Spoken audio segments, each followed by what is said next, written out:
ایک دفعہ کا ذکر ہے کہ ایک خوبصورت جنگل میں ایک جادوگر ندی کنارے رہتا تھا۔ اس جادوگر نے اپنی ساری زندگی طاقت حاصل کرنے میں گزار دی، لیکن اب وہ مایوس تھا۔ ایک دن جب وہ ندی کنارے بیٹھا تھا تو اس نے دیکھا کہ ندی سے ایک خوبصورت پری باہر نکلی۔ جادوگر اس خوبصورت پری کو دیکھ کر حیران رہ گیا۔ پری نے بتایا کہ میں 100 سال بعد ایک بار نکلتی ہوں۔ جادوگر پری کو اپنے گھر لے گیا۔ جادوگر اور پری کافی دیر باتیں کرتے رہے۔ جادوگر کو پری بہت اچھی لگی، لیکن پری نے بتایا کہ میں باہر کی دنیا میں زیادہ دیر نہیں رک سکتی، مجھے ندی میں جانا ہوگا۔ یہ سن کر جادوگر بہت پریشان ہوا۔ وہ سوچنے لگا کہ اس کا کوئی حل نہیں۔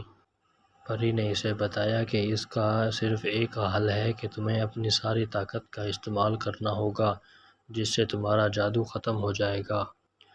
جادوگر کہتا ہے کہ مجھے طاقت نہیں بلکہ تمہاری مسکراہٹ چاہیے۔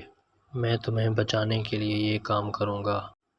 یہ کہہ کر وہ چھڑی سے جادو کرتا ہے، جس سے پری ہمیشہ کے لیے زمین پر زندگی گزار سکتی ہے۔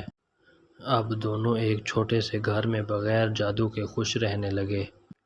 اگر آپ کو ہماری ویڈیو اچھی لگے تو ہماری ویڈیو کو لائک کریں، چینل کو ضرور سبسکرائب کریں اور بیل آئیکن کو دبا دیں۔